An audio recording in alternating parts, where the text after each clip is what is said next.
Hello दोस्तों, कैसे हो आप सभी। दोस्तों पिछली क्लास में हमने फ्रीक्वेंसी डिस्ट्रीब्यूशन स्टार्ट करा था। आपको याद है अच्छे से, हमने पूरी 1 घंटे की क्लास में फ्रीक्वेंसी डिस्ट्रीब्यूशन को स्टार्ट करा था और मैंने कुछ 3 एमसीक्यू भी आपको कराए थे पिछली क्लास में। तो फ्रीक्वेंसी डिस्ट्रीब्यूशन में आपको एक बार मैं आपकी बुक में दिखा देना चाहता हूं कि हमने जो स्टार्टिंग करी थी हमने उसमें से क्या कंप्लीट कर लिया। फ्रीक्वेंसी डिस्ट्रीब्यूशन स्टार्ट करा था, tally marking, Benny bar and mark frequency मैंने लिखाया था, वेरिएबल, टेलीमार्क और फ्रीक्वेंसी मैंने इन तीनों को कंप्लीट करवा दिया था। और ये बात जो पूरी डिटेल में ऐसे दे रखी है, इसको हमने बिल्कुल अच्छे से प्रेजेंट करके तीनों को हमने सीखा फ्रीक्वेंसी को। आज की क्लास में हमें सीखना है फ्रीक्वेंसी डिस्ट्रीब्यूशन। तो फ्रीक्वेंसी डिस्ट्रीब्यूशन क्या है दोस्तों, फिर हमें सीखना है टाइप्स ऑफ फ्रीक्वेंसी डिस्ट्रीब्यूशन। ये टाइप्स डिस्क्रीट, कॉन्टिन्यूअस, फिर स्टेप्स जो आपको कैसे बनता है टेबल, ठीक है, ये देखना है। और सम स्टैटिस्टिकल टर्म, मेनली जो इंपॉर्टेंट है वो ये है, सम स्टैटिस्टिकल टर्म्स। क्या मैंने आपको रो डाटा पढ़ाया है? हाँ पढ़ाया है। क्या वेरिएबल और वेरिएट का मतलब समझाया है? हाँ समझाया है। क्या कॉन्टिन्यूअस वेरिएबल मतलब बताया था? पिछली क्लास में ही बताया था कॉन्टिन्यूअस वेरिएबल मतलब। क्या डिस्क्रीट वेरिएबल मतलब बताया था? हाँ बताया था। कुछ स्टैटिस्टिकल टर्म जो हम सीख चुके हैं पहले ही अपनी क्लासेस के अंदर, ठीक है दोस्तों। सबसे पहले हम बात कर लेते हैं कि फ्रीक्वेंसी डिस्ट्रीब्यूशन क्या है और उसको लिख लिया करते हैं ना। आओ हेडिंग डालेंगे sir, frequency distribution. Frequency distribution उसी से कंटिन्यू करना है जहां पिछली क्लास में छोड़ा था, वहीं से आपको कंटिन्यू करना है ये फ्रीक्वेंसी डिस्ट्रीब्यूशन। और इसके बारे में लिखते हैं दोस्तों। तो दोस्तों मैंने आपको स्क्रीन पे दिखाया है और जो स्क्रीन पे दिख रहा है यही फ्रीक्वेंसी डिस्ट्रीब्यूशन होता है दोस्तों। देखो फ्रीक्वेंसी डिस्ट्रीब्यूशन क्या होता है। Frequency distribution is the arrangement. Frequency distribution और कुछ नहीं है दोस्त, ये एक अरेंजमेंट होता है। फ्रीक्वेंसी डिस्ट्रीब्यूशन क्या होता है? एक अरेंजमेंट होता है ऑफ द गिवन डाटा। किस चीज का अरेंजमेंट होता है? जो डाटा हमें गिवन है, जो डाटा हमें सर गिवन है, इन the form of table, in the form of table showing frequency with each variable occurs.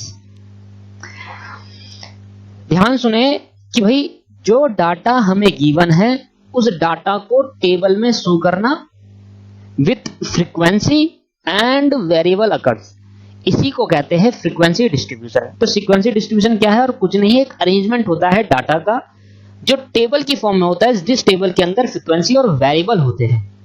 मैंने क्या बोला, दोबारा सुन लो। फ्रीक्वेंसी डिस्ट्रीब्यूशन एक अरेंजमेंट है डाटा का in a form of table, table की फॉर्म में होना चाहिए वो अरेंजमेंट।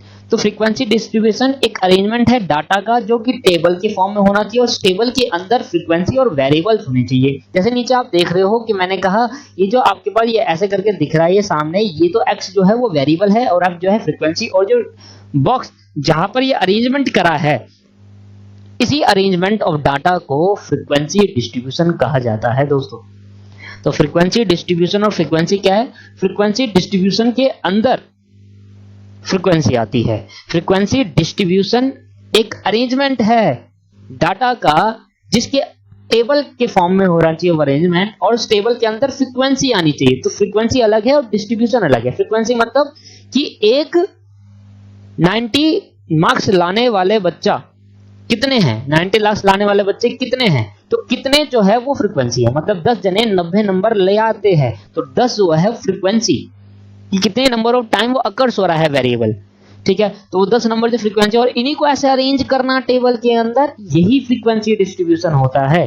तो मैंने कहा दोस्तों कि 90 मार्क्स लाने वाले बच्चे 6 है और 80 मार्क्स लाने वाले बच्चे 7 है और 70 मार्क्स लाने वाले बच्चे 8 है। तो मैंने कहा यही जो अरेंजमेंट है डाटा का, इसी अरेंजमेंट को टेबल की फॉर्म में लाना ही फ्रीक्वेंसी डिस्ट्रीब्यूशन कहता है। क्लियर है दोस्तों यहां तक? तो सर फ्रीक्वेंसी डिस्ट्रीब्यूशन 2 टाइप्स के होते हैं। पहला टाइप डिस्क्रीट फ्रीक्वेंसी डिस्ट्रीब्यूशन, दूसरा है continuous frequency distribution. Discrete frequency distribution में लिखा होता है 90 मार्क्स और कॉन्टिन्यूअस में लिखा होता है, जैसे कि इसमें लिखा होगा 90 मार्क्स, ठीक है। जैसे कि हमने कहा 80 मार्क्स लाने वाले बच्चे, 70 मार्क्स लाने वाले बच्चे 60, यहां पे लिखा होगा 0 से 10 नंबर लाने वाले बच्चे 10 से 20 नंबर, तो ग्रुप में हमने निकाल दिए। यहां पर क्या है, सिर्फ 90 कितने लाने हैं, हमने कहा यार 0 से 10 लाने वाले, मैंने कहा 80 से 90 के बीच में लाने वाले बच्चे। इधर बहुत सारी चीजें आ गई, 80 से 90, सिर्फ इधर क्या है, सिर्फ 90 90, इधर क्या है 80 से 90, इनके अंदर 9 नंबर है, इसके अंदर सिर्फ एक ही नंबर है। यही दोनों डिफरेंस होता है इन दोनों में, डिस्क्रीट फ्रीक्वेंसी डिस्ट्रीब्यूशन। क्या ये मैं पहले करा चुका? हाँ करा चुका। देखो मैंने इस डिस्क्रीट फ्रीक्वेंसी डिस्ट्रीब्यूशन का आपको एग्जांपल दिया था, यही वाला एग्जांपल है दोस्तों, यही एग्जांपल है डिस्क्रीट फ्रीक्वेंसी डिस्ट्रीब्यूशन का, और ये मैं आपको करा चुका। अब आपको, और यहां पर मैं आपको बुक में दिखाता हूं कि डिस्क्रीट फ्रीक्वेंसी डिस्ट्रीब्यूशन, देखो यहां पर जो है ये वाली चीज देखना सर, ये वाली चीज कितने टाइप्स की है? दो टाइप्स की है, डिस्क्रीट फ्रीक्वेंसी और ग्रुप कंटीन्यूअस फ्रीक्वेंसी डिस्ट्रीब्यूशन। फिर दूसरा आपके पास है डिस्क्रीट फ्रीक्वेंसी डिस्ट्रीब्यूशन, लिखा है the construction of discrete frequency distribution from the given raw data in done by the method of tally marking. अब ये देखते हैं, और कंस्ट्रक्शन, और कंस्ट्रक्ट कैसे करेंगे? पहले वेरिएबल होगा, टेलीमार्क और फ्रीक्वेंसी। क्या मैं तीनों बता चुका? पिछली क्लास में यही तो करा था दोस्तों हमने, तीनों में वेरिएबल बनाते हैं। तो हमने कहा क्या हम टेबल के अंदर कितने कॉलम बनाएंगे? 3 कॉलम बनाएंगे, एक वेरिएबल का, एक टेलीमार्किंग का, और ये वेरिएबल का होता है क्लासेस वगैरह, ये टेलीमार्किंग होता है, और ये फ्रीक्वेंसी का होता है। तो 3 टेबल जिसमें बन जाएगी, यही क्या होगा? फ्रीक्वेंसी डिस्ट्रीब्यूशन भी होगा, अरेंजमेंट ऑफ डाटा, और यही क्या होगा? Discrete frequency distribution. Continuous frequency distribution हमारे सिलेबस के अंदर नहीं है, थ्योरी पार्ट। आगे कॉन्टिन्यूअस मैंने आपको बता भी दिया। बस डिस्क्रीट के अंदर 90 मार्क्स की बात करते हैं, वेरिएबल के अंदर, वेरिएबल में सिर्फ 90, 80, 70 लिखोगे, वहां लिखोगे 0 से 10, 10 से 20, 20 से 30, ऐसे करोगे। तो हमें एक क्वेश्चन करके ना इनको समझना है, ठीक है? क्वेश्चन करके हमें इनको समझना है। उससे पहले मैं आपको बता दूं, ये 5 स्टेप मैं आपको दिखाऊंगा, ये 5 स्टेप आपको कैसे कंप्लीट करना है। पर ये 5 स्टेप यहाँ पर तो बड़े बड़े दिख रहे हैं, थ्योरीज में लिखा हुआ है। उससे पहले मैं आपको एक चीज बताना चाहता हूं कि हमने ये टर्म्स है जो हमारी टर्म स्टैटिस्टिक्स के अंदर यूज होती है। सबसे पहले रो डाटा पता है, वेरिएबल वेरिएट मैंने सीखा था, उसके अंदर कॉन्टिन्यूअस और डिस्क्रीट होता है, ये भी हमने सीख लिया था पिछली क्लास के अंदर। कॉन्टिन्यूअस वेरिएबल सीख रहा था, डिस्क्रीट वेरिएबल आज हमें जो सीखना है वो यहाँ सीखना है दोस्तों, यहाँ से। इससे पहले मैं करा चुका आपको, आप जाकर देख लीजिए अपनी नोट्स की कॉपी में। ये कंटीन्यूअस वेरिएबल और डिसकंटीन्यूअस वेरिएबल, डिसकंटीन्यूअस या डिस्क्रीट वेरिएबल मैं आपको पहले ही पिछली क्लास में करा चुका। तो पहले वो क्लास आपने देखी होगी पक्का, मैं यकीन के साथ से कहता हूँ, फिर आपने यहाँ पर आए होंगे। मेरे जो जिस अरेंजमेंट में मैंने आपको क्लासेस दी है 1 2 3 करके, उसी में आप देख रहे होंगे। आज मुझे यहाँ से आपको टर्म सिखानी है, और ये टर्म्स है continuous series, discontinuous series, array, descending order, ये सब यहाँ पर क्वेश्चन है, रेंज वगैरह, और ये सारी बातें हमें आपको सीखनी है। यहाँ पर बहुत बड़ा चैप्टर है सर, बहुत बड़ा चैप्टर। उससे पहले दोस्तों मुझे एक क्वेश्चन आपसे करवाना है कि कैसे हम टेलीमार्केटिंग करते हैं। आपको आता है, मुझे पता है, फिर भी मैं कराना चाहता हूँ एक बार। दोस्तों सामने आपको स्क्रीन पे दिख रहा है क्वेश्चन, कि क्वेश्चन देखो क्या लिखा है। आपको इस क्वेश्चन में क्या बनाना है फिर देखना, पहले ध्यान से देखते हैं क्या लिखा है। कह रहा है let consider the marks of 25 student in standard 9th in a particular school, the score as follow. Score आपको दे रखा है इस तरीके से, तो 25 स्टूडेंट का आपको स्कोर दे रखा है दोस्तों। The maximum marks allotted to a paper, एक पेपर 100 नंबर का होता है। Draw a tally chart from the above data, ऊपर दिए गए डाटा का आपको टैली चार्ट बनाना है, ठीक है? तो ये क्वेश्चन है, आपको ये क्वेश्चन अपने नोट्स की कॉपी में उतारना है, क्योंकि आपकी बुक के अंदर कोई क्वेश्चन नहीं दे रखा टैली मार्क का, पर पूछ लेता है क्वेश्चन, पेपर में आ जाएगा पर बुक के अंदर नहीं है। तो उतार लो जब तक पॉज करके, मैं आपके लिए जब तक फॉर्मेट बना लेता हूं। फॉर्मेट कैसे, कितने कॉलम होते हैं दोस्तों? 3 कॉलम होंगे, 1 कॉलम, 2 कॉलम, 3,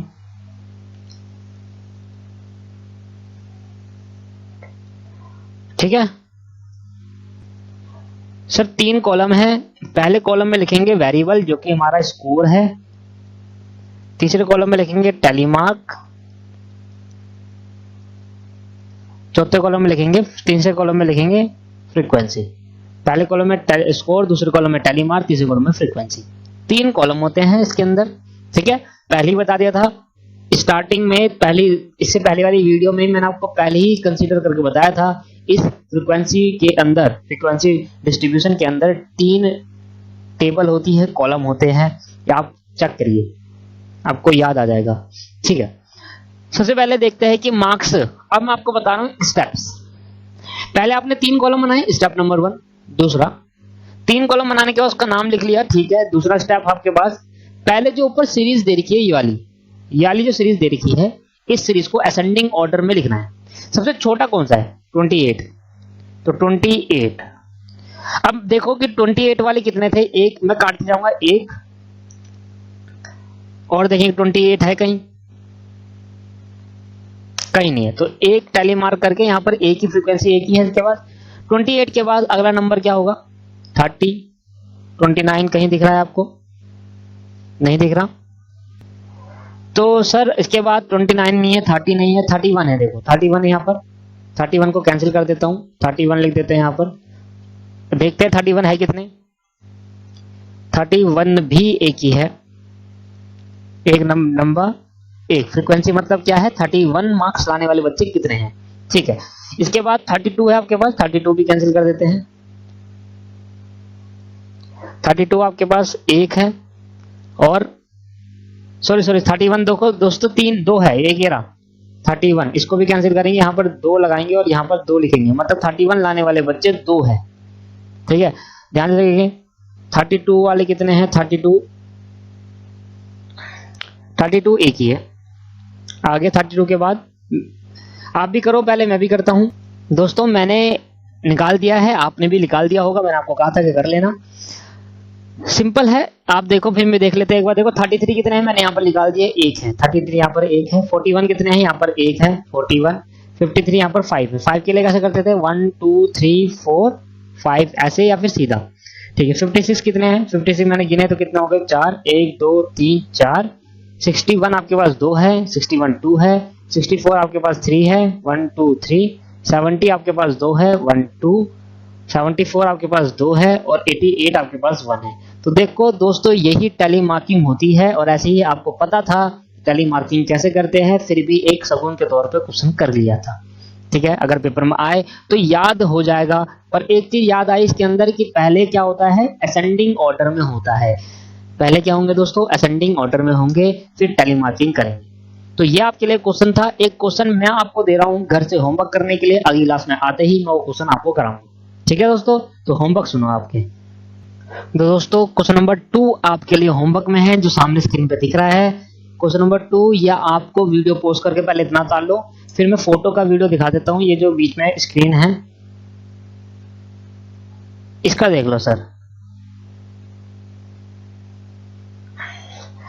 इसका आप जल्दी से उतारो। पहले मैंने पीछे का उतारना है। ये आपके पास 5 है दोस्तों, इधर 5, ये 5 है, और ये 5, 10 है टोटल, ठीक है। तो टोटल 10 है आपके पास इसमें। रोज, लिली, जास्मिन, तुलसी, देसी, वॉयलेट, ठीक है। तो ये आपके पास होमवर्क में है। इसको थोड़ा नीचे कर दूं। इतना उतार लिया आपने?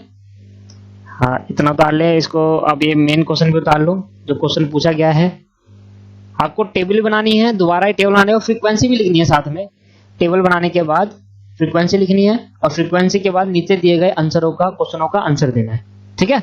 तो ये आपके पास होमवर्क में है। अगली क्लास में मैं आते ही इस क्वेश्चन को कराऊंगा आपके लिए।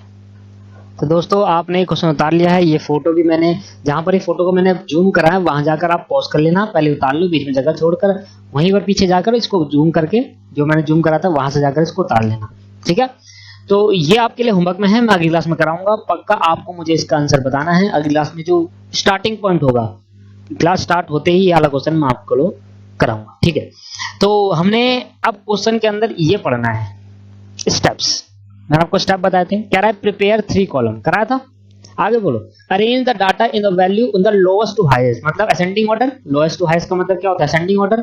Take the first observation as a raw data and put the bar vertical line, हमने टैली मार्किंग करी ऐसे करके, ठीक है। Count the equal tally mark count column 2 and place them in the possible opposite to the value of variable in the third column head in frequency. कहा था जब हमने 1 2 3 करके 4 5 करके काटा था, तो यहाँ पर अब फ्रीक्वेंसी के टेबल में 5 लिख दिया था हमने।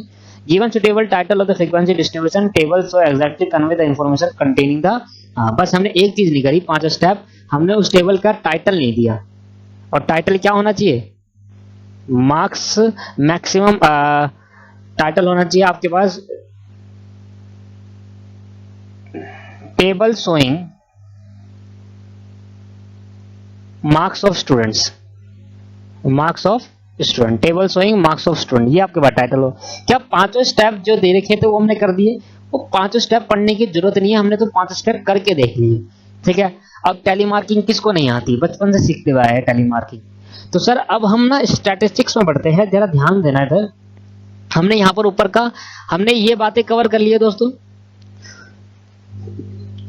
सम स्टैटिकल टर्म में ये कंप्लीट हो गया है, वेरिएबल हो चुका है, कंटीन्यूअस वेरिएबल, यही बार बार बातें उसने वही दे रखी है, वहीं को कॉपी करा है, बस यहां से स्टार्टिंग करनी है आज कॉन्टिन्यूअस सीरीज। बस जल्दी से 2 मिनट काम है, कॉन्टिन्यूअस सीरीज और डिसकंटीन्यूअस सीरीज भी देख लो भाई। वो कॉन्टिन्यूअस वेरिएबल मैंने कहा कि when the continuous variable are arranged in the form of series is called continuous series और एक्सक्लूसिव सीरीज।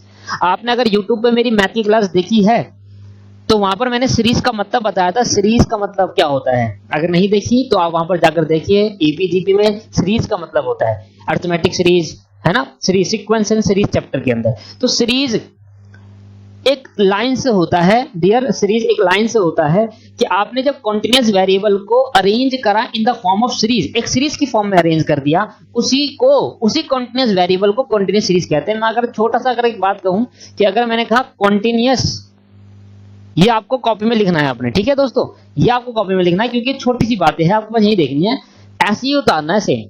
कॉन्टिन्यूअस वेरिएबल को जब हम कन्वर्ट कर देते हैं, अरेंज कर देते हैं सीरीज के अंदर, इसी कॉन्टिन्यूअस वेरिएबल को फिर हम क्या बोलते हैं, कॉन्टिन्यूअस सीरीज बोलते हैं। अब बचपन में हमें क्या सिखाया गया था, जैसे कि हमने कहा एक कॉन्टिन्यूअस वेरिएबल है, जैसे कि 0 से 10 मैंने एक सीरीज में कर दिया, 10 से 20, 20 से 30, ये क्या है, कॉन्टिन्यूअस सीरीज बन गई है। तो ये कॉन्टिन्यूअस सीरीज क्या है, वही कॉन्टिन्यूअस वेरिएबल था जो हमने क्या करा था, एक सीरीज में लिया है, हम उसको एक अरेंज कर दिया। ऐसी डिस्क्रीट या डिसकंटीन्यूअस वेरिएबल में डिस्क्रीट सीरीज क्या होती थी सर, डिस्क्रीट वेरिएबल को जो हम सीरीज में कन्वर्ट कर देते हैं तो उसी को डिस्क्रीट सीरीज कहा जाता है। तो कॉन्टिन्यूअस सीरीज और कुछ नहीं होता, ये कॉन्टिन्यूअस वेरिएबल का अरेंजमेंट होता है एक सीरीज में। और डिस्क्रीट सीरीज क्या थी, एक डिस्क्रीट वेरिएबल का arrangement in series is called discrete series. तो यहां तक क्लियर हुआ। तो अब हमें समझ में आया, जो हम मीन मीडियन मोड में जो चैप्टर पढ़ेंगे, जो अगला चैप्टर होगा सेंट्रल टेंडेंसी वाला, उसके अंदर मीन मीडियन मोड पढ़ेंगे। अब मीन मीडियन में जब मोड पढ़ेंगे वहां continuous series, discrete series, simple series. वो सीरीज क्या है दोस्तों, यही बता रहा हूं मैं आपको कि कंटीन्यूअस सीरीज और कुछ नहीं होता है, ये कंटीन्यूअस वेरिएबल जो होते हैं उसको सीरीज के अंदर अरेंजमेंट करना ही कंटीन्यूअस सीरीज कहलाता है, ठीक है। तो हमने कहा सिंपल वाली सीरीज होती है 1 2 3 फिर 90 60 करके ऐसे सिंपल, डिस्क्रीट और फिर कंटीन्यूअस 0 से 10, 10 से 20, तो ये कंटीन्यूअस सीरीज हुई, ठीक है। तो कंटीन्यूअस और डिस्क्रीट सीरीज समझ में आ गया क्या होता है। अगर पेपर में आया तो क्या बोलोगे, वो कंटीन्यूअस वेरिएबल जो सीरीज के अंदर अरेंजमेंट कर देते हैं उसी को कंटीन्यूअस सीरीज कहते हैं, और वो डिस्क्रीट वेरिएबल जो अरेंज करते हैं इन अ फॉर्म ऑफ सीरीज, इसी को डिस्क्रीट या डिसकंटीन्यूअस सीरीज कहा जाता है। दोस्तों आपको ये पक्का अपनी कॉपी में उतारना है। बार बार जब हम नोट्स में इसलिए बनवा रहा हूं आपसे, जब आप रिवीजन करो तो आपको बुक उठाने की जरूरत ना पड़े। तो ये बातें इंपॉर्टेंट है, इसलिए इसको कॉपी में उतारो, भले ही कॉपी करना हो, आपको उतारना है दोस्तों, ठीक है। होमवर्क जो मैं बातें कह रहा हूं 100% आपको 100% कह रहा हूं कि आप पास होके रहोगे, किसी भी हालत में आपको मैं पास करा के रहूंगा। बस मेरी बातें जो मैं कह रहा हूं उसको ढंग से अप्लाई करें, इंप्लीमेंट करें सर, जैसे जैसे मैं कह रहा हूं वैसे वैसे पढ़े। एक होमवर्क दिया है, उस होमवर्क को करना है, और यहां से हम आज स्टार्टिंग करेंगे अपना मेन टॉपिक जो यहां से है। सर क्या डिसेंडिंग ऑर्डर बताने की जरूरत है, क्या असेंडिंग ऑर्डर बताने की जरूरत है? असेंडिंग ऑर्डर का मतलब कोई भी सीरीज जब हम छोटे से बड़ी की तरफ ले जाते हैं इसको असेंडिंग ऑर्डर, और डिसेंडिंग ऑर्डर का मतलब क्या होता है, कोई भी सीरीज जब हम बड़े से छोटे की तरफ ले जाते हैं इसको डिसेंडिंग ऑर्डर। यहां तक क्लियर, असेंडिंग डिसेंडिंग। अब एरे किसे कहते हैं सर, एरे किसे कहते हैं वो देख लेते हैं। देखो array is an arrangement of a data in order of magnitude either descending और असेंडिंग ऑर्डर। भाई एरे क्या होता है, एरे और कुछ नहीं होता दोस्तों, एरे होता है जब किसी भी डाटा को उसकी वैल्यू के हिसाब से अरेंजमेंट करना। मैग्नीट्यूड का मतलब होता है वैल्यू। जब किसी भी डाटा को उसकी वैल्यू के हिसाब से डिसेंडिंग या असेंडिंग ऑर्डर में लाना इज कॉल्ड एरे। तो एरे क्या कर रहा है, अरेंजमेंट कर रहा है, किसके हिसाब से, वैल्यू, मैग्नीट्यूड के हिसाब से। मैग्नीट्यूड मतलब क्या होता है, वैल्यू। और कैसे, या तो वो डिसेंडिंग ऑर्डर में करेगा या वो असेंडिंग ऑर्डर में करेगा। तो ये बातें भी आपको कॉपी करनी है, सिर्फ एरे लिखना है और ये इलस्ट्रेशन आपको उतारना है। डिसेंडिंग असेंडिंग ऑर्डर नहीं लिखना, क्योंकि इसको लिखने का कोई फायदा नहीं है, हमें वैसे भी आता है। एरे जरूर लिखना है, क्योंकि एरे हमने वर्ड नाम बहुत कम सुनते हैं। तो सर एरे क्या होता है, array is an arrangement of a data, एक डाटा का अरेंजमेंट होता है। और वो जो डाटा का अरेंजमेंट होता है कैसे, in order of magnitude. Magnitude मतलब वैल्यू के हिसाब से, चाहे वो डिसेंडिंग ऑर्डर हो चाहे असेंडिंग ऑर्डर में करा हो, पर वैल्यू के हिसाब से जो अरेंजमेंट करते हैं उसी को क्या कहते हैं, उसी को कहते हैं एरे। तो array is a arrangement of data only, ठीक है, on the basis of magnitude either in a descending और इन अ असेंडिंग ऑर्डर। तो एरे इन असेंडिंग ऑर्डर कैसे करेंगे, 5 7 9 11 बड़े से छोटा। देखो ये एग्जांपल है, आपको बड़े से छोटा लाओगे तो डिसेंडिंग हो जाएगा, छोटे से बड़ा ले जाओगे तो असेंडिंग, और क्योंकि वैल्यू के हिसाब से कर रहे हैं 5 के बाद 7 आएगा, इट्स कॉल्ड एरे, है ना। ठीक है, तो यहां पर हमें समझ में आया। मेनली आज हमें जो चैप्टर स्टार्ट करना है, ये जो अब चैप्टर है कि मान लो कि एक नया कॉन्सेप्ट है जो पिछले से अलग है और मोस्ट इंपॉर्टेंट है सर, मोस्ट इंपॉर्टेंट है, जरूर पेपर में आता है। ठीक है, तो हेडिंग डालेंगे रेंज हेडिंग डालेंगे। आज की क्लास की मेन जो क्लास है उसके लिए रेंज हेडिंग डालेंगे, और इसके लिए थोड़ी मैं जगह छोड़ देता हूं, इसका आंसर मेरे को करना है पिछली क्लास के अंदर।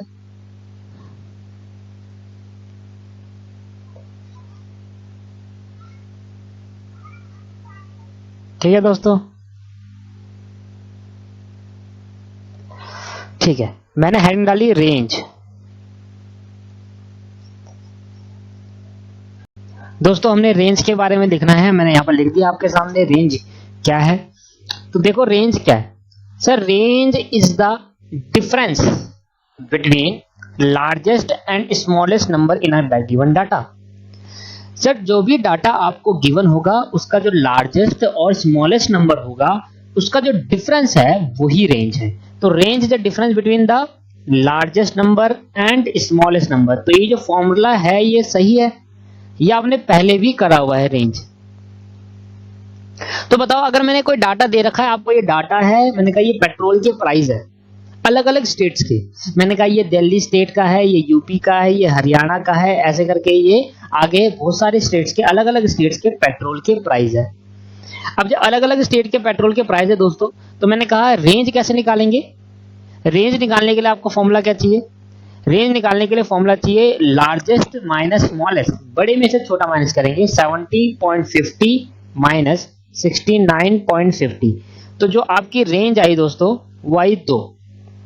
सर रेंज आपको पता चल गया कैसे कैलकुलेट करते हैं, पर मेरे भाइयों अगर मैं आपसे बोलूं जो मैं 100% यकीन के साथ कह सकता हूं आप नहीं बता पाओगे, वो ये है कि रेंज क्या बताता है। रेंज निकालना सबको आता है सर, रेंज निकालना सबको आता है, पर रेंज क्या बताता है ये दो आपको क्या बता रहा है ये कोई नहीं बता सकता। स्टूडेंट्स की बात कर रहा हूं मैं। सर आप ये नहीं बता पाओगे, मुझे गारंटी यकीन है। बता दोगे तो अभी मुझे मैसेज करो कि सर ये जो 2 आपने लिखा है ना सर, ये 2 हमें क्या बता रहा है। मैं आपको बताता हूं दोस्तों, मुझे पता है आपको नहीं पता ये 2 आपको क्या बता रहा है। सबको सर पता है क्या है, हम जब स्टैटिस्टिक्स पढ़ते हैं ना तो स्टैटिस्टिक्स में हम क्वेश्चन निकालने पे ध्यान देते हैं। हमारा फोकस पता है कहां पर होता है, जल्दी से आंसर आ जाए और जल्दी से हमारा मैच हो जाए। सर कॉन्सेप्ट नाम की भी कोई चीज होती है। कॉन्सेप्ट कहता है कि रेंज हमें बताता है वेरिएशन, वेरी बताता है। अब अगर आपने हाईएस्ट और लोवेस्ट का डिफरेंस निकाला है तो रेंज है वो, और रेंज कहता है कि जो पेट्रोल के प्राइस है वो 2 से ज्यादा ही नहीं हो सकते, 2 से कम हो सकते चलेगा, और जो पेट्रोल के प्राइस है वो 2 से ज्यादा नहीं हो सकते मेरे गिवन डाटा में। अब आप चेक कर लो 16 यूपी और दिल्ली का प्राइस चेक कर लो, ये 2 से ज्यादा नहीं होगा, 0.50 इसका डिफरेंस है। कितने ज्यादा है, दिल्ली में 60.50 है और यूपी में 70, तो 0.50 ज्यादा है ना। अब दिल्ली से हरियाणा को मैच करो तो ये 1 रुपया ज्यादा है, अब 69 को 70 ये 1.5 रुपया ज्यादा है, पर ये 2 रुपया आपको बता रहा है, ये कह रहा है कि भाई जो वेरी हो सकता है ना ज्यादा से ज्यादा वो 2 ही हो सकता है, 2 से ज्यादा वेरी नहीं कर सकता पेट्रोल। तो हमें एक डाटा मिल गया, हमने मेजर करा, हमने क्या करा, हमने देखा कि सर जो पेट्रोल है अलग अलग स्टेट्स के वो जो वेरी कर रहा है आपस में वो 2 से ज्यादा वेरी नहीं हो सकता, यही रेंज कहलाता है दोस्तों। तभी तो हम रेंज निकालते हैं कि हाईएस्ट और लोवेस्ट के बीच में कितना वेरिएशन है, कितना डिफरेंस है। इस डिफरेंस को आप किसी भी इसमें लगा लो, आप उससे कम नहीं आएगा, उससे हमेशा कम आएगा, ज्यादा नहीं आएगा। तो यही हमारी रेंज है। तो रेंज का मतलब समझो, मतलब क्या समझ में आया, ये 2 आपको क्या बता रहा है वो समझ में आया कि मैक्सिमम वेरिएशन बता रहा है, मैक्सिमम चेंज बता रहा है, उससे ज्यादा का चेंज नहीं हो पाएगा हमारे डाटा की ओर। अगर इसमें कोई और डाटा मैं ऐड कर देता हूं तब मैक्सिमम चेंज अलग हो सकता है। मैंने कहा एक स्टेट है वहां पर 80 पर प्राइस है, तो अब चेंज अलग हो जाएगा। मेरे बताए हुए डाटा में मैक्सिमम का मैक्सिमम चेंज 2 का होगा, पेट्रोल का उससे ज्यादा किसी भी स्टेट्स में नहीं होगा, जितने स्टेट मैंने कवर करी है। यही दोस्तों रेंज कहलाता है। तो रेंज निकालना आपको आया है, और रेंज निकालने आपको फॉर्मूला भी मैंने बता दिया है कि रेंज कैसे निकालते हैं। इसमें ज्यादा बातें करने लायक कुछ है नहीं, बट मेरा जो मेन फोकस था ना बताना, वो बताता रेंज हमें, ये दो जो आप रेंज निकालते हो हाईएस्ट और लोएस्ट का डिफरेंस, ये दो हमें क्या बताता है, मैक्सिमम चेंज। क्या बताता है दोस्तों, मैक्सिमम चेंज। इससे ज्यादा का चेंज नहीं आ सकता किसी भी हमारे बताए हुए डाटा, जो हमें डाटा हमारे पास है, इस डाटा के अंदर मैक्सिमम चेंज आएगा। ठीक है, जैसे मैंने कहा पेट्रोल का प्राइस अलग अलग स्टेट्स में, तो हमने जो स्टेट्स कवर करी है इसमें मैक्सिमम जो चेंज आएगा एक दूसरे का, वो 2 से ज्यादा नहीं आएगा, 2 से कम आ सकता है। ठीक है दोस्तों, यहां तक समझ में आया? हाँ जी सर, यहां तक समझ में आया आपको? तो सर मेन हमें जो पढ़ना है, रेंज हमने अपना कवर कर लिया, एक एक हेडिंग हम अब कवर करते जा रहे हैं। पहला हमारा रेंज हमारा यहाँ पर कवर हो गया है, रेंज कवर हो गया है। अब रेंज कवर होने के बाद हमारी दूसरी हेडिंग हम बनाएंगे, एक एक हेडिंग बनाएंगे सर, दो सारे हेडिंग को कवर करते हुए चलेंगे। Meaning of class. सर ये बातें दोस्तों आप सब इसको इग्नोर कर देते हो, जबकि ये चीजें बहुत ज्यादा इंपॉर्टेंट है आगे वाले चैप्टर के काम आने के लिए। क्लास किसे कहते हैं? Class interval. बच्चों को यही नहीं पता होता कि क्लास और क्लास इंटरवल में दोनों में, वो सोचते हैं कि दोनों एक ही होता है, और क्लास लिमिट भी एक ही होती है, पर ये तीनों अलग अलग होते हैं दोस्तों। क्लास और क्लास इंटरवल और क्लास लिमिट्स तीनों अलग अलग है, इन्हीं को समझना है हमें। तभी तो मैं आपको कॉन्सेप्ट दे रहा हूं, क्वेश्चन आप गारंटी 100% कर लोगे। कॉन्सेप्ट आपके अच्छे कर क्लियर कर रहा हूं मैं आपका। ठीक है, तो हेडिंग डालेंगे meaning of class, class interval and class limit. तो तीनों में मीनिंग क्या है, क्या मतलब है class, class interval, class limit का। ओके सर, दोस्तों सामने स्क्रीन पे मैंने आपके लिए लिख दिया है क्लास, क्लास लिमिट्स। पहले मेरी बात सुने, जो मैंने लिखा है उसको उतार लेना सर, वीडियो आपके पास, ये आप ऊपर आगे पीछे करके उतार सकते हो, पर समझने में मेरे भाई ज्यादा फोकस करें, समझने में ज्यादा फोकस करें, कृपया करके। देखो, class, class limit and class interval, ये तीनों बातें इंपॉर्टेंट है, तीनों अलग अलग चीजें होती है, बट एक ही फ्रीक्वेंसी डिस्ट्रीब्यूशन में, एक ही टेबल के अंदर तीनों चीजें होती है, पर तीनों अलग अलग होता है। ठीक है, पहले तो हम थ्योरी को समझ लेते हैं, फिर मैं एक क्वेश्चन आपको दूंगा, उस क्वेश्चन में हम फाइंड आउट करेंगे क्या क्लास है, क्या क्लास लिमिट है और क्या क्लास इंटरवल है। ठीक है, तो सबसे पहले सही तरीका जो सीखने का है वो पहले क्लास को सीखने का है, फिर क्लास लिमिट को सीखने का है, और उसके बाद जाकर क्लास इंटरवल को सीखने का है। तो सबसे पहले सही तरीका है क्लास, क्लास लिमिट्स और क्लास इंटरवल। ठीक है दोस्तों, चलो देखो, ध्यान से देखना, कोई भी टेबल जो कि कॉन्टिन्यूअस इन नेचर है, ग्रुप्ड वाइज है, ग्रुप्ड मतलब कॉन्टिन्यूअस, मैंने ऊपर बताया था group frequency distribution, continuous frequency distribution. ठीक है, जो कि सिलेबस में हमें पढ़ाया तो नहीं गया, पर मैंने फिर भी आपको बताया 0 से 10, 10 से 20, 20 से 30, ये क्या होती है, ग्रुप या फिर कॉन्टिन्यूअस फ्रीक्वेंसी डिस्ट्रीब्यूशन। दोस्तों ध्यान समझो, कोई भी ऑब्जर्वेशन जो सीरीज में है, मतलब continuous series, are divided into group. भाई कोई भी ऐसा ऑब्जर्वेशन जो सीरीज में है और उसको डिवाइड कर रखा है इनटू ग्रुप्स, और group are bounded by limits. भाई कोई भी ऐसी सीरीज जो ग्रुप में डिवाइडेड हो, उसी सीरीज को सर कॉन्टिन्यूअस सीरीज कहते हैं। तो अगर मैंने कहा कॉन्टिन्यूअस सीरीज, तो क्लास कहां पर आएंगे, कॉन्टिन्यूअस सीरीज में। भाई कोई भी ऐसी सीरीज जो डिवाइडेड होता है ग्रुप में, और ग्रुप आर बाउंडेड, बाउंड है मतलब बाउंड मतलब 0 से अगर 10 बोला तो 10 से आगे वाला नंबर इसके अंदर नहीं डाल सकते हैं, मतलब 0 से 10 के बीच का बाउंड है, बाउंडेशन लगा दी इनके बीच में by limits. Then each group, ध्यान समझे, then each group is called class.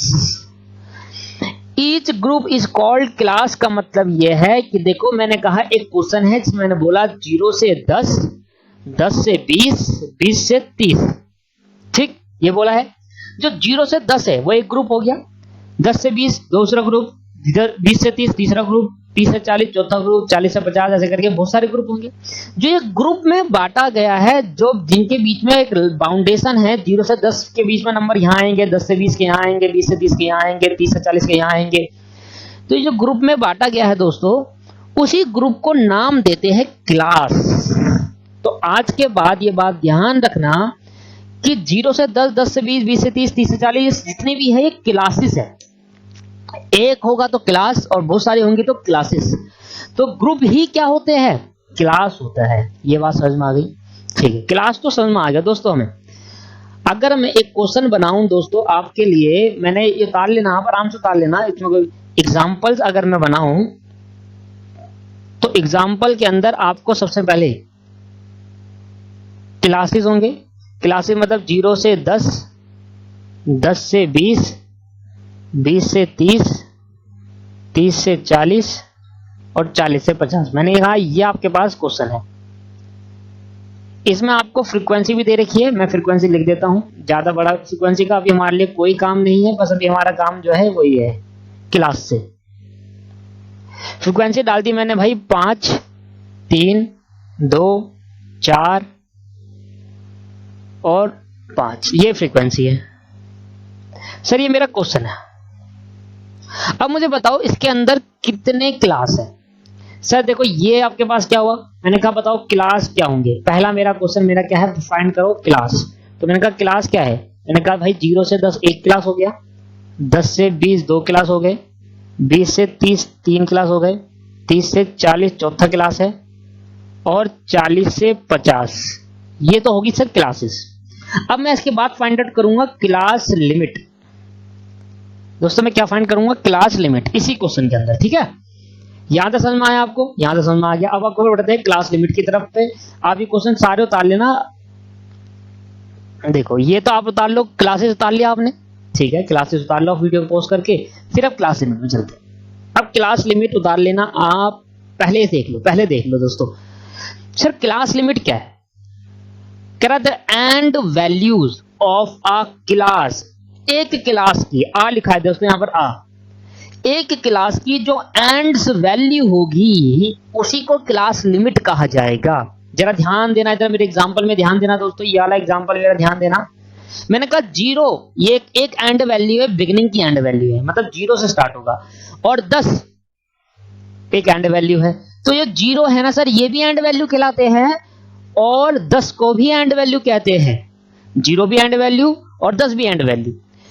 इसी जो एंड वैल्यू जिनमें बाउंडेशन लगाया भाई 0 से 10 ही नंबर आ सकते हैं, इसी को क्या नाम देते हैं, क्लास लिमिट नाम देते हैं। तो क्लास लिमिट क्या है, तो एंड वैल्यू जो होती है एक क्लास के अंदर उसी को क्लास लिमिट कहा जाता है। तो एंड वैल्यू जो होती है क्लास के अंदर उसी को क्लास लिमिट कहा जाता है दोस्तों। और जो पहली वाली होती है जो स्मॉलर होती है, दोनों में जो स्मॉलर होगी उसी स्मॉलर पार्ट को कहा जाएगा लोअर लिमिट, और जो हायर होगी मतलब 10, 0 होगी स्मॉलर और 10 होगी हायर, तो हायर को बोला जाएगा अपर लिमिट। ध्यान से समझ आया?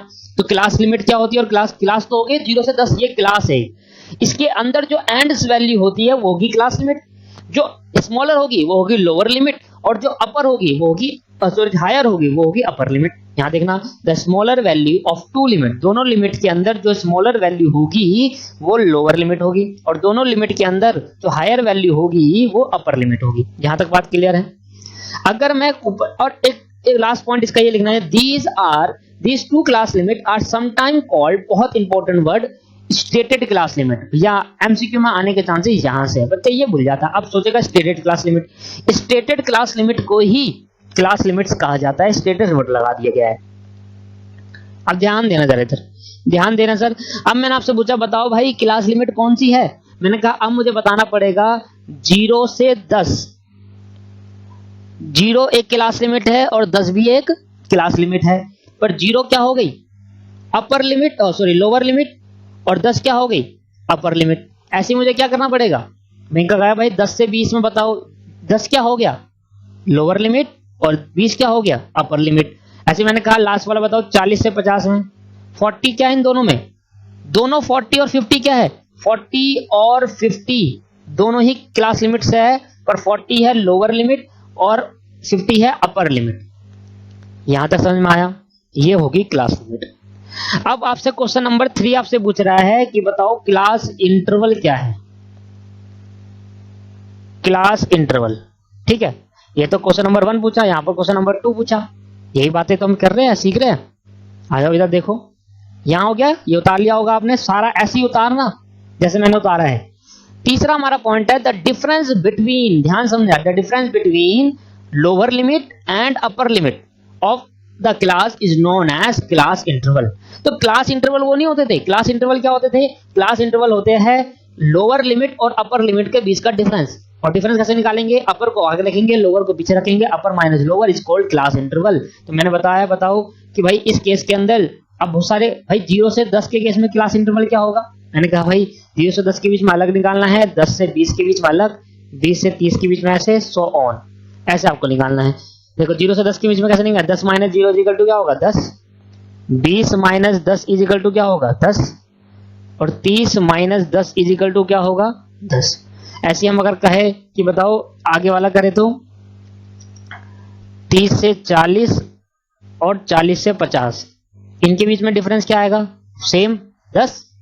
तो मैंने कहा देखो 40 माइनस 30 लो अपर माइनस लोअर होगा, 50 माइनस 40, तो डिफरेंस क्या आया 10। सर ये जो 10 है ना, ये भी कुछ इंडिकेट कर रहा है, ये 10 है ना, ये भी कुछ इंडिकेट कर रहा है, मैं अभी बताऊंगा। पहले आप ये उतार लीजिए दोस्तों, एग्जाम्पल उतार लीजिए ये वाला, और ऊपर वाला जो मैंने थ्योरी लिखवाई थी ये वाली थ्योरी, इसका फॉर्मूला भी उतारना है और ये एग्जाम्पल उतारना है। एग्जाम्पल के साथ आपको ये वाला आंसर, क्लास लिमिट बतानी है और क्लास इंटरवल आपको इसका ये वाला उतारना है, ठीक है। इतना उतारने के बाद हम बताते हैं ये 10 आपको क्या बताता है दोस्तों। तो भैया ये क्या है, ये आपको बताता है कॉमन गैप, कॉमन गैप, ठीक है।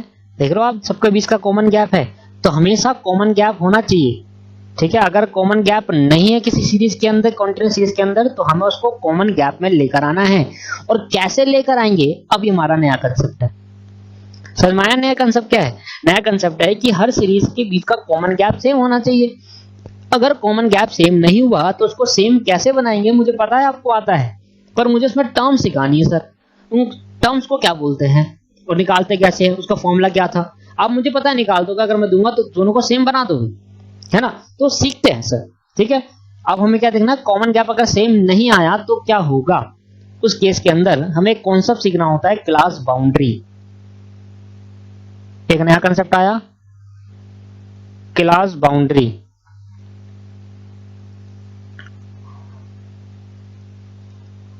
क्लास बाउंड्री, और इसको दूसरा नाम बोलते हैं actual class limit, actual class limit.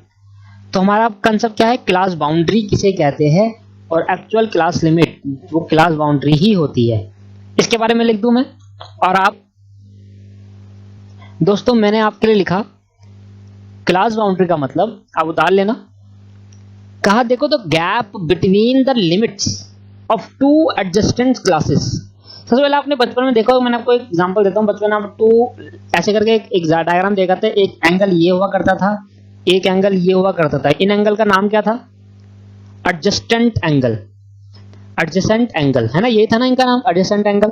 तो एडजेसेंट एंगल क्या होते हैं, साइड के दो एंगल होते हैं, एक इधर होगा और एक इधर होगा, सेम एज इट इज, एक एडजेसेंट एंगल इधर होता था एक इधर होता था, ये वाला एडजेसेंट एंगल होगा, ये मतलब क्रॉस में जो है वो कह रहा है the gap between the limit of two adjacent classes, दो एडजेसेंट क्लासेस, मतलब एक एडजेसेंट क्लासेस ये और एक एडजेसेंट क्लासेस ये, इन दोनों के बीच का गैप कितना है, गैप बिटवीन 20 एंड 21 इज 1।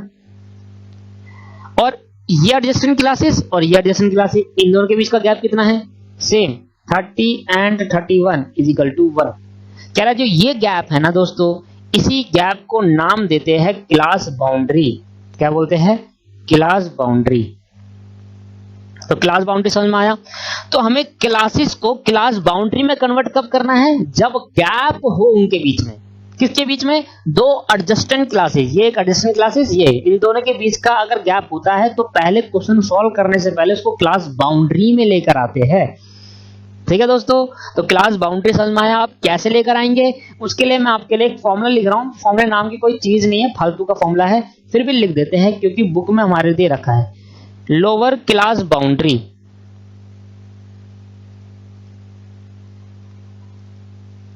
कैसे निकालेंगे दोस्तों, लोअर क्लास बाउंड्री निकालने के लिए आपको चाहिए लोअर क्लास लिमिट लिखे मेरे साथ, lower class limit minus half of the gap, half of the gap. तो क्या निकल जाएगी, लोअर क्लास बाउंड्री निकलेगी भाई, ये निकलेगी वाली, ये लोअर इससे। अब same as it is upper class boundary कैसे निकालेंगे, अपर क्लास बाउंड्री, देखो मैं आपको फॉर्मूला इसलिए लिखवा रहा हूं, कभी कभी क्या होता है एमसीक्यू के अंदर फॉर्मूले आ जाते हैं। अब आपको लिखवाऊंगा ही नहीं तो आपको पता कैसे चलेगा कि ये भी कुछ फॉर्मूला होता है। हालांकि आप क्या कर दोगे, आप उसको सॉल्व कर लोगे, आप उसको क्लास बाउंड्री भी ले आओगे, पर वो आता कैसे है वो भी तो एक जानना जरूरी है। देखो अब इसके अंदर प्लस होता है हाफ ऑफ द गैप, तो देखो ये फॉर्मूला हमें एक बार देखना बहुत जरूरी है कि ये फॉर्मूले कैसे है। तो लोअर क्लास बाउंड्री का फॉर्मूला ये रहा ऊपर वाला, और अपर क्लास बाउंड्री का फॉर्मूला नीचे वाला। इससे क्या निकलेगी, अपर क्लास बाउंड्री। अपर क्लास बाउंड्री कौन सी होती है, 1, 2 और 3 वाली होती है। तो देखो अपर क्लास लिमिट में गैप जो होगा उसका हाफ को ऐड करना है, मतलब यहां पर तो सारे गैप के हाफ को ऐड करना और यहां पर माइनस कर देना है। तो मुझे बताओ दोस्तों, अगर मुझे क्लास बाउंड्री निकालनी हो, सही करना हो, तो मैं क्या करूंगा, मैं बोलूंगा 10.5। मैंने कहा इसके अंदर क्या करना है, हाफ माइनस करना है। तो गैप क्या है 1, और 1 का आधा क्या होता है सर, 1 का आधा क्या हो गया, 0.5 हो गया, और 0.5 अपर वाले में माइनस कर देना है, और 0.5 लोअर वाले में माइनस कर देना, अपर वाले में ऐड कर देना है। देखो 21, ये 21 जो है इसमें क्या करूंगा, माइनस, लोअर लिमिट है तो लेफ्ट हैंड साइड वाली में माइनस कर देना 20.5, और नीचे क्या हो जाएगा 30.5। ये आपको आता ही था पहले, बस मैंने फॉर्मूला आपको बताया है। यहाँ हो गया 30.5 और यहाँ पर हो गया 40.5। और बचपन में आप क्या करते थे, एक निकाल देते थे, उसी को कॉपी करते थे जल्दी जल्दी, है ना। बट फॉर्मूला लिखना भी कहीं ना कहीं जरूरी इसलिए है हमारे इस क्लास के अंदर, क्योंकि एमसीक्यू पूछना ले, एमसीक्यू पूछ देगा तो आपको कहेगा भाई ये सही फॉर्मूला है गलत फॉर्मूला है, तो आप प्लस माइनस में मार खा जाओगे। तो माइनस किस में है दोस्तों, एक बात ध्यान रखना, माइनस हमेशा लोअर वाले में करना है और ऐड हमेशा अपर वाले में करना है। अपर वाला ज्यादा होता है उसको तो बढ़ाएंगे, लोअर कम होता है तो घटाएंगे। तो जो कम है उसको घटा दो, जो बढ़ रहा है उसको बढ़ा दो, ऐसा सोचो, ठीक है। तो यहां तक क्लियर हो गया आपको, तो ये बातें आपको क्लियर हो गई दोस्तों। यहां पर हमने क्या सीखा, तो क्या मैं यहां पर लिख सकता हूं, एक बार मैं इसको दिखा दूं अपर वाले को कैसे करते हैं। यहां पर लिख देता हूं किसी और पेन से, आप मत लिखना फॉर्मूले में, मैं दिखा देता हूं। लोअर क्लास लिमिट क्या थी, मैंने 1 ले ली पहली वाली क्लास की, मैं अब इसकी करता हूं, इसकी 11 है माइनस इजिकल टू 0.5, सॉरी 10.5 है ना, इसका तो बन गया 0.5 इसका, और इनका क्या बना 11 में से माइनस क्या, तो इसका क्या होगा, इसका अपर की लिमिट है 20 प्लस 0.5 एट इज 20.5। क्लियर है, तो दिखाना भी नहीं था, वे भी कर लेते आप। यहां तक समझ में आया नहीं आया, यहां तक समझ में आया। नीचे एक नोट देंगे मेरे साथ, और नोट क्या देंगे, नोट आपको ये देना है दोस्तों, actual class limit,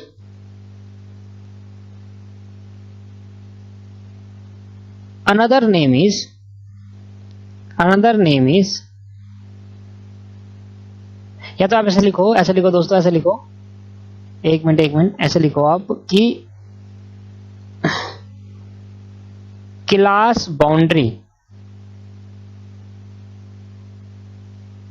another name is actual class limit, ये मैंने आपको ऊपर ही बताया, एंड ट्रू क्लास लिमिट, देखो ये नया नाम आया, एंड ट्रू क्लास लिमिट। इसको पेन से, ब्लैक पेन वगैरह से थोड़ा डार्क कर देंगे जिससे दिखे कि ट्रू क्लास लिमिट हमारा दूसरा नाम है क्लास बाउंड्री का, ठीक है दोस्तों। यहां तक हमें क्लियर हुआ कि हमने क्या क्या अभी तक पढ़ा। अगर मैं आपको क्वेश्चन दूं तो आप कर लोगे, हाँ जी सर कर लेंगे, अब तो कर लेंगे दोस्तों। चलो आगे बढ़ते हैं और आगे करके एक सीखते हैं नया कंसेप्ट, फिर द्वारा एक कंसेप्ट और आ गया है, इस कंसेप्ट का क्या सीखेंगे, इस कंसेप्ट में सीखना है हमें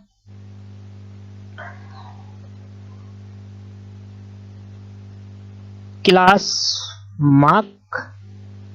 दोस्तों क्यों ना कंसेप्ट सीखने से पहले हम ये कुछ देख लेते हैं कि हमारे लायक कुछ है एमसीक्यू करने लायक। ठीक है दोस्तों, एमसीक्यू हम देख रहे हैं और एमसीक्यू में हमने 11 एमसीक्यू अपने कंप्लीट कर लिया। 11 तक एमसीक्यू हमने कंप्लीट कर लिया दोस्तों, 11 एमसीक्यू।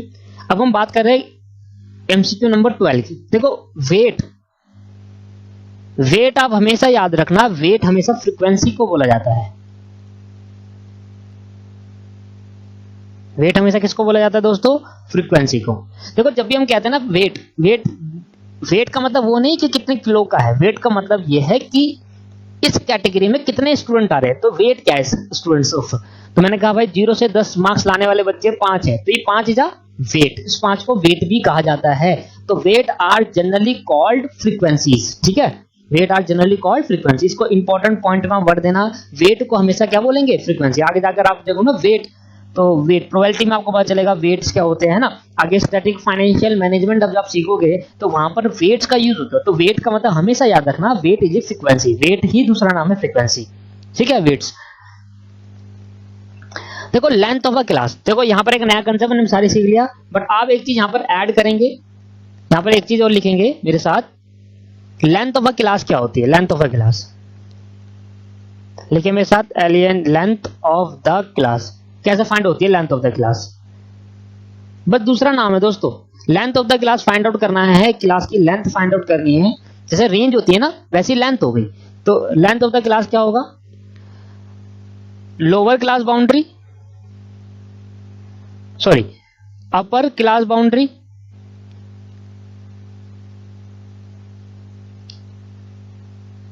किसी भी क्लास की लेंथ कैसे निकालेंगे? अपर class boundary minus lower class boundary, तो क्या निकल जाएगी आपकी? Length of the class. अगर मैं ऊपर वाले क्वेश्चन में कहूं तो बताओ अपर क्लास बाउंड्री क्या थी? इधर बाउंड्री में देखना आप, क्लास इंटर यहां देखना सर बाउंड्री में, तो क्या है 20.5 माइनस 10.5, तो क्या निकल जाएगी? लेंथ निकल जाएगी। तो 20.5 माइनस 10.5 दैट इज लेंथ, देखिए 10 आ गया। और 10 ही क्या था हमारा? कॉमन गैप था। उसी कॉमन गैप को क्या नाम दिया यहाँ पर? Length of the classes. तो नाम ही देखो मैंने कहा ना टर्म्स ही बड़ी इंपॉर्टेंट है यहाँ पर। अगर आपको टर्म समझ में आई तो आप एमसीक्यू नहीं कर पाओगे। अब देखो इसके यहाँ पर एक एमसीक्यू था, कह रहा लेंथ ऑफ अ क्लासेस बताओ क्या होगी? The difference between the upper class boundary होगी या लिमिट होगा?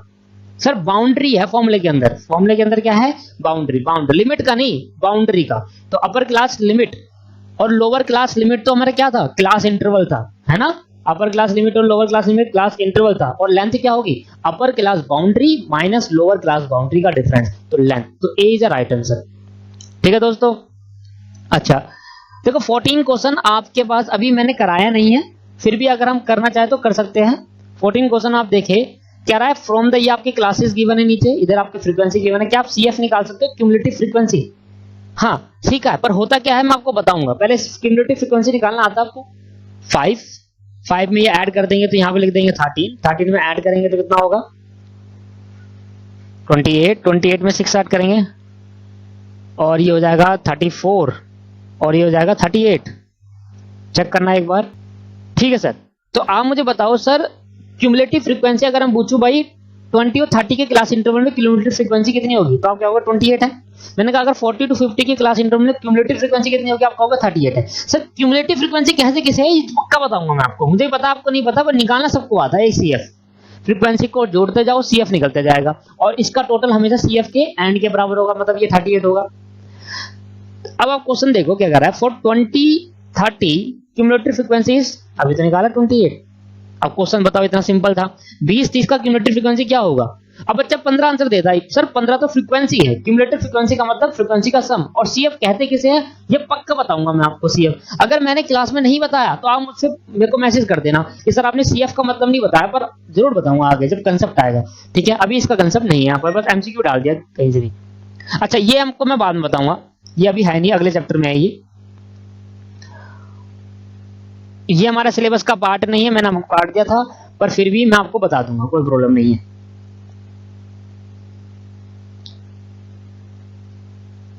और सभी का अगली क्लास में मैं इस क्वेश्चन खत्म कर दूंगा। 20 में क्या है मेरा, ठीक है मेरा भी आशा खत्म हो जाएगा। आज की क्लास में इतना ही। ठीक है दोस्तों।